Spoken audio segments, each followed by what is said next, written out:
Fala galera, tudo bem? O Enem está chegando. Se você está nervoso, não fique mesmo. Muitos passaram por essa fase e você também vai passar. Não fique nervoso nesse momento. É o momento da gente ficar bem tranquilo e rever alguns pontos bem importantes para a prova de redação, particularmente, que é o nosso papel aqui. Eu trouxe para vocês algumas dicas finais sobre a realização da prova de redação no domingo, tá? Vamos lá, vamos de maneira bem tranquila para tentar rever esses pontos. Olha só, a primeira questão é a aparência. A aparência da prova de redação conta muito. Embora não seja um critério específico da correção, claro, existe um impacto psicológico ali no corretor quando ele vê uma redação muito desorganizada, muito feia mesmo, para usar um adjetivo assim bem subjetivo, mas essa é a verdade. Então a aparência é muito importante, até porque a redação vai ser digitalizada. Lembra? O corretor ele recebe o seu texto escaneado no computador, então já é um pouco difícil de ver se tivesse alguma letra muito pequena, muitos borrões, fica um pouco complicado. Então você precisa escrever com letra legível, por favor. Se você tem uma letra que costuma voltar com anotações, tipo aprimorar letra ou melhore sua letra, você tenta escrever domingo de maneira bem calma, bem tranquila, tentando desenhar as palavras com tranquilidade para que o corretor possa ler bem o seu texto, tá? Então essa é a primeira dica, uma dica bem importante de aparência. A segunda dica é a seguinte: a gente tem que sim evitar rasuras. Quando você erra uma palavra e rabisca para indicar que ela está errada. Mas a gente deve evitar sem paranoias. Se você tiver que rasurar uma palavra, não fique... perdi meu ano, eu tive que rabiscar essa palavra e agora não tem mais como eu voltar, o que eu faço? Teve que rasurar? Ou escreve em cima, se der espaço, ou escreve do lado, e tranquilo, e segue em frente. É claro que a gente tem que evitar, manter o máximo de concentração para não errar muito. Imagina, todas as suas linhas com rasuras vai acabar, inclusive, diminuindo o seu espaço para você escrever. Você vai acabar ficando com pouco espaço livre ali na folha pautada para poder desenvolver o seu texto. Então, sim, a gente tem que se preocupar com a rasura, mas não fique paranoico, não fique com medo, não fique desesperado se isso acontecer, porque frequentemente acontece. Depois de você fazer todo o texto, tenta fazer uma revisão bastante atenta, tá? E isso até combina com o ponto da estratégia, da realização da prova. Tem gente que gosta de fazer a prova no início, a prova de redação no início, antes de tudo. Tem gente que gosta de intercalar. É bom, de qualquer maneira, independente da sua estratégia, você dá um descanso para o texto, o rascunho ou a versão final, e aí depois voltar para fazer uma revisão. Por quê? Porque o seu cérebro, olhando ali para o texto, ele meio que se acostuma com alguns erros. Se você largar um pouco o texto e voltar depois para a redação, o seu cérebro pode identificar, pode saltar aos seus olhos algum equívoco de acento, de vírgula. Então é muito importante deixar o texto ali descansando, igual quando você vai fazer alguma receita e tem que deixar lá aquela massa descansando um pouco. É um pouco parecido, é a mesma estratégia. E aí, essa revisão ela vai tentar evitar os seus erros para a competência 1, que diz respeito à norma padrão, né? A norma mais prestigiada, você escrever corretamente, né? Como se diz. Beleza? Então, essas 3 dicas de aparência, elas são fundamentais para que você atinja o 1000, tá? Depois, a gente tem que falar sobre o tempo. A gente tem uma limitação de espaço, 30 linhas, vocês sabem, mas a gente tem também uma dimensão aí muito importante que é do tempo. A gente não tem um tempo infinito para fazer a redação. Lembra, qualquer redação de qualquer banca não é sobre você tirar 1000 ou 10 apenas, mas você conseguir tirar 1000 ou 10 dentro daquele tempo, entende?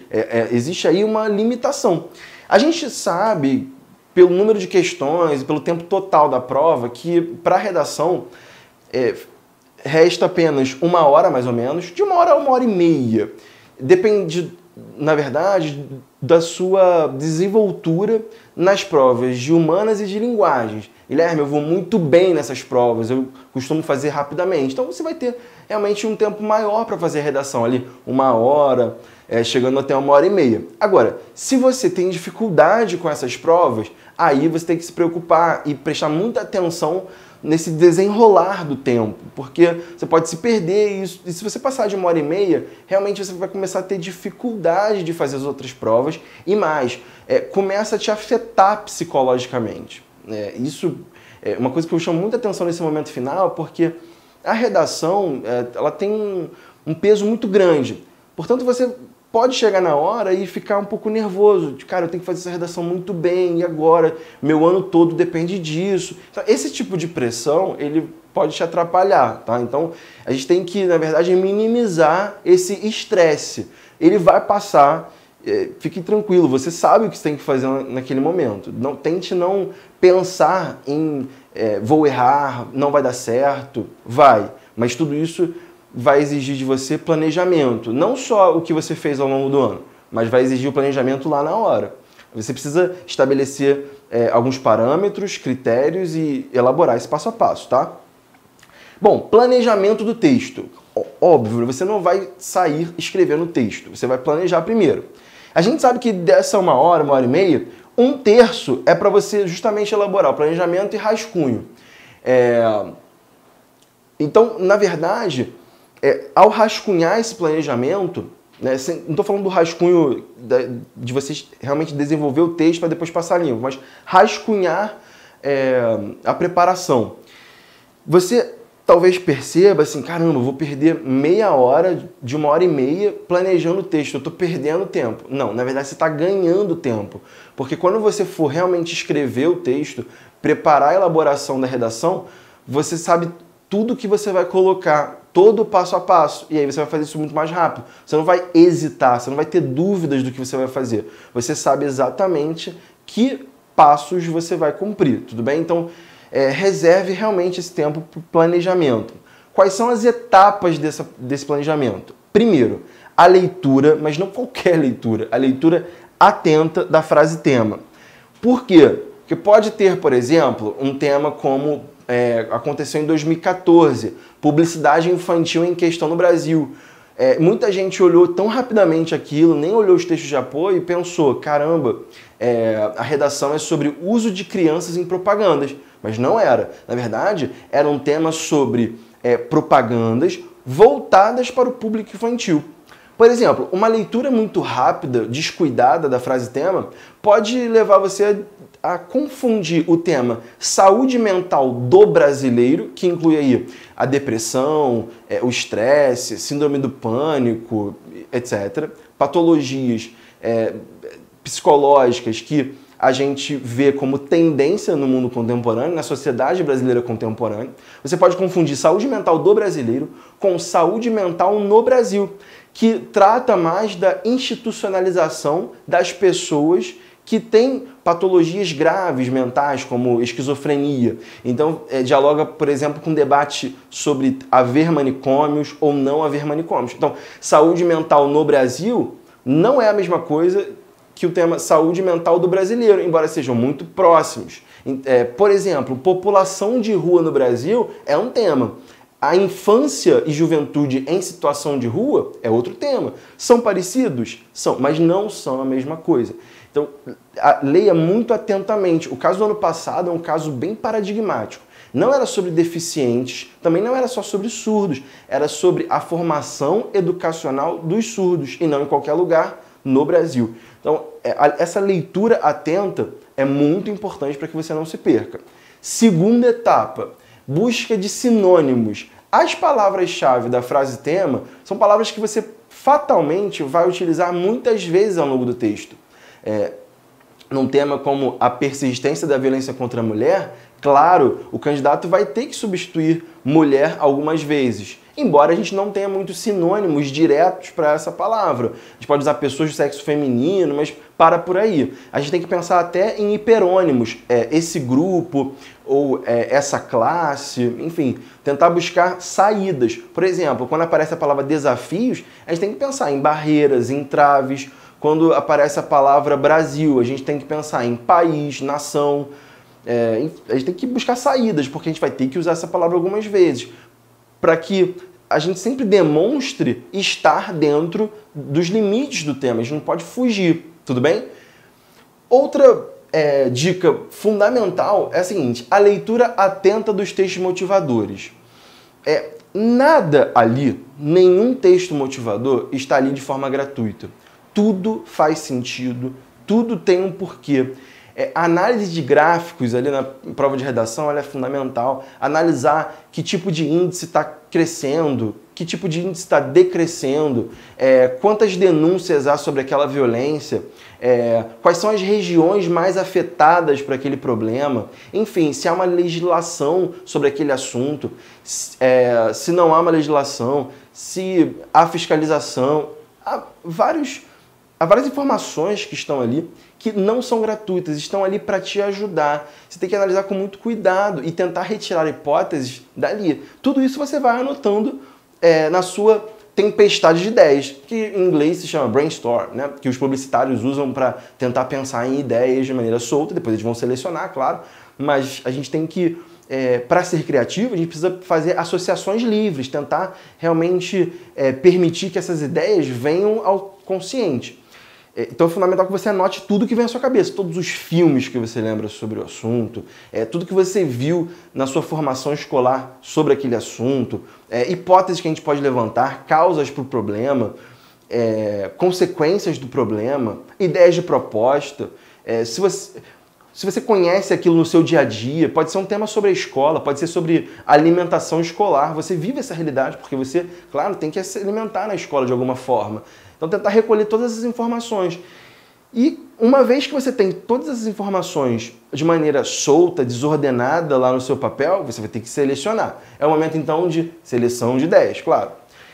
A partir daí, a sua redação ela começa a se desenhar, ela começa a ter uma cara, a sua cara, evidentemente. Você começa a perceber que algumas coisas não são tão importantes, ou, embora importantes, não vão caber no seu texto, porque você tem uma introdução, 2 parágrafos de desenvolvimento e uma conclusão. Algumas referências, alguns filósofos vão ficar de fora, porque não, embora sejam importantes para aquele assunto, não cabem no seu projeto de texto. O seu projeto de texto é único, ele tem autoria, e a autoria vai ser avaliada na competência 3. Então, a criação dessa linha de raciocínio, ela já é a feitura da redação. E por mais que a gente às vezes não perceba, o corretor sabe quando você planejou. Fica muito evidente. Dá para perceber quando o candidato fez um planejamento ou quando ele não fez, né? Então, se você nunca pensou nisso, pense nisso. A gente sabe, quando a gente corrige uma redação, se o aluno fez um rascunho, se ele elaborou a linha de raciocínio ou se ele não fez isso. Então, muito importante esse ponto. Depois você vai estabelecer a roteirização, que vai ser, de fato, o passo a passo.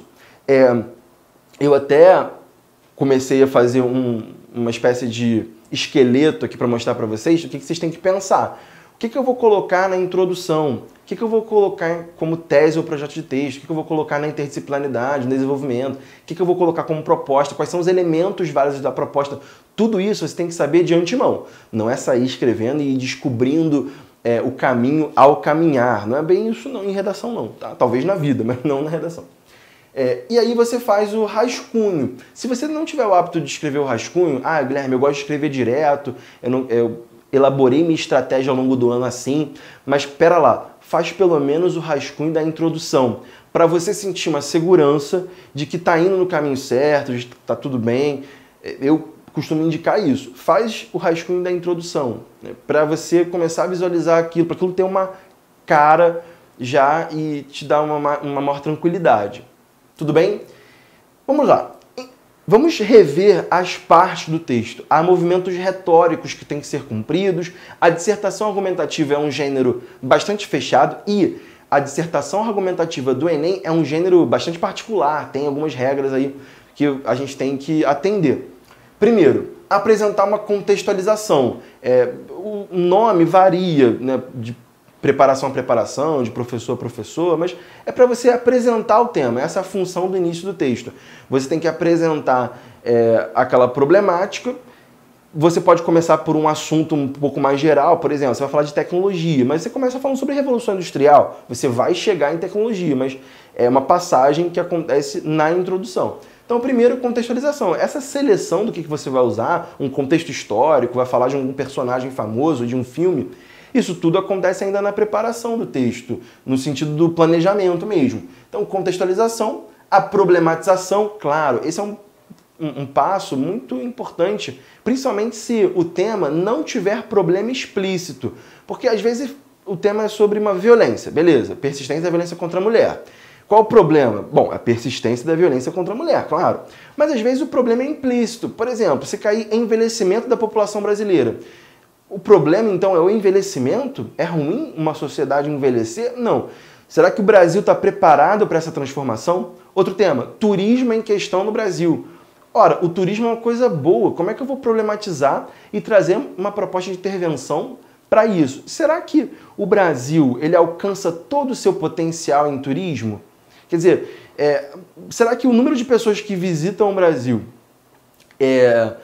essas pessoas são o máximo que a gente pode alcançar? Será que a gente pode conseguir mais pessoas e trazer mais renda para o país? Por exemplo, vacinação no Brasil. Será que todas as pessoas se vacinam?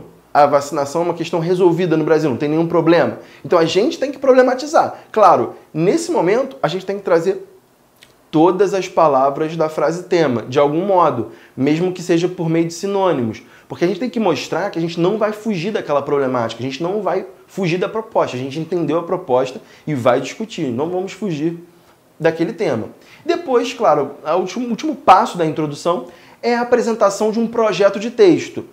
Ou mesmo uma tese clássica organizadora que apresenta os argumentos. Uma tese genérica que o Enem super aceita, não tem problema nenhum, vocês podem consultar, inclusive, redações que tiraram 1000 nos outros anos na internet, é uma tese genérica do tipo essa aqui. Nesse sentido, cabe analisar as causas do problema para se pensar nas soluções adequadas. Claro, se você optar por uma estrutura, por uma linha de raciocínio que investiga as causas daquele problema. Se você fizer um D1 de causas e outro de consequências, tudo bem, é só adaptar o projeto do texto.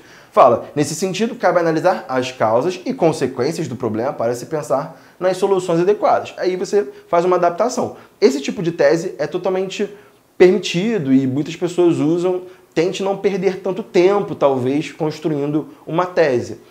O mais importante é cumprir, por exemplo, a interdisciplinaridade, a proposta de intervenção, mas ao apresentar um projeto, e isso aqui a gente consegue ver com tranquilidade que é um projeto de texto, que é uma intenção de linha de raciocínio, tudo bem, eles vão aceitar, tá? Em seguida, eu vou mostrar para vocês um pouco do desenvolvimento, a gente não pode esquecer da estrutura fundamental do desenvolvimento e também da conclusão, retomada de tese e proposta de intervenção. Então, aguarde aí que eu já vou falar sobre isso. Galera, continuando. Segunda parte do texto, segundo movimento retórico, é o desenvolvimento, que é justamente o momento em que você vai argumentar, defender o seu ponto de vista. O parágrafo de desenvolvimento ele tem uma estrutura interna. Qual é essa estrutura? Lembra, tópico frasal, que não necessariamente precisa começar o parágrafo, mas é bom que ele comece o parágrafo, porque isso deixa o parágrafo mais organizado. O corretor ele identifica qual é o argumento que você vai defender com mais facilidade. Pode ser um tópico frasal um pouco mais genérico ou às vezes um que vai direto ao ponto. E aí eu separei um exemplo para a gente ver aqui, que é um exemplo de um parágrafo de uma dimensão política. Existe uma falha estatal. Então tanto faz você mencionar diretamente uma inobservância estatal, uma negligência estatal, ou também você pode usar essa estrutura aqui, ó. Se fosse um D1, primeiro parágrafo de desenvolvimento. Em primeiro lugar, é fundamental analisar a problemática por uma perspectiva política. Ao olhar esse tópico frasal, o corretor já entende. Bom, é um parágrafo argumentativo, ele vai defender uma hipótese e, claro, ele identifica que linha você vai seguir. Você vai defender a ideia de uma negligência do Estado, alguma coisa que está faltando o Estado resolver, que vai aparecer depois na proposta de intervenção. Tudo bem? Num D2 sobre preconceito, por exemplo, uma lógica cultural, você poderia colocar o seguinte: além disso, esse dilema diz respeito a uma lógica cultural. É uma das maneiras de você, não é uma regra não, tá? Isso não é um modelo para você seguir, mas é uma ideia, você pode usar esse aqui ou algo parecido. Importante notar também que o Enem se preocupa muito com esses conectivos interparagrafais. Repara que eu usei aqui o em primeiro lugar, pode ser substituído por primeiramente, em primeira análise, E aqui, ó, o além disso pode ser substituído por ademais, por exemplo. Se você estiver usando uma estrutura que é causa D1, causa D2, ou duas hipóteses negativas apontando problemas. Caso você use uma estrutura de causa-consequência, você pode colocar ali um consequentemente, tá?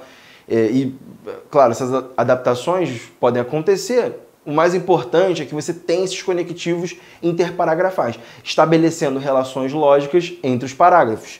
Depois do tópico frasal, a gente não pode só emitir uma opinião, a gente tem que defender. E aí vem a parte da fundamentação, da base, aquilo que vai sustentar a sua hipótese. Bom, na fundamentação você pode usar dados do texto de apoio. Lembra, você não pode copiar frases inteiras, mas você pode, sim, tranquilamente retirar dados e usar de maneira produtiva no texto. Você pode retirar exemplos que você conhece, exemplos até de notícias de muita repercussão, fazer comparações, por exemplo, se o tema for sobre o envelhecimento da população brasileira, a gente pode comparar o sistema de previdência brasileiro com o sistema de boa parte dos países europeus, se isso aparecer no texto de apoio, comparar com o Japão, por exemplo, que é um país demograficamente idoso. Então, a gente pode mencionar essas comparações. E, claro, tem que aparecer a interdisciplinaridade produtiva, ou seja, muito associada ao parágrafo. Guilherme, ela só pode aparecer no desenvolvimento, a interdisciplinaridade? Não. Ela pode aparecer de maneira produtiva até na introdução. Mas a interdisciplinaridade no desenvolvimento, ela me parece ser mais segura para demonstrar essa produtividade. Do ponto de vista do uso produtivo, eu recomendaria que vocês voltassem na nossa aula em que eu comentei os textos que tiraram nota 1000, até li de maneira muito atenta os textos que tiraram nota 1000 no ano passado. E aí eu mostrei interdisciplinaridade por interdisciplinaridade, por que elas eram legítimas, pertinentes e também produtivas. Como ocorre essa produtividade? Então a gente tem que lembrar isso aí que é muito importante. Seguindo, depois a gente tem a conclusão. E aí, quais são as funções da introdução? Primeiro, retomada de tese, também chamada de confirmação, de ratificação da tese. Você vai confirmar aquele projeto de texto. O Enem aceita tranquilamente uma retomada de tese genérica também. Por exemplo, essa aqui. Fica claro, portanto, que o problema é grave e exige mudanças, tá? Ou algo parecido, tudo bem? E aí depois você vai colocar um conectivo de sequência, como nesse sentido, por exemplo, e vai apresentar as propostas de intervenção. A ideia é que você não perca tempo nessa retomada de tese, porque é algo bastante automático mesmo, que não tem muito o que pensar, é um padrão, é algo que faz parte do texto dissertativo argumentativo, e no Enem, como eles não exigem uma retomada de tese muito bem elaborada, você pode usar essa aqui, vá em frente, não fique preso a isso. A proposta de intervenção eu até costumo chamar de propostas, né, no plural. Por quê? Porque embora na competência 5 a gente tem que colocar uma proposta só, a competência 3 ela cobra uma coerência textual. O que é uma coerência textual em termos assim mais simples? É quando nada falta, nada sobra, tudo se encaixa no texto. Não fica nenhuma peça fora do lugar, nenhum fio solto. Ora, se você apresentou duas hipóteses diferentes para aquele problema, seria bom que você apresentasse duas soluções.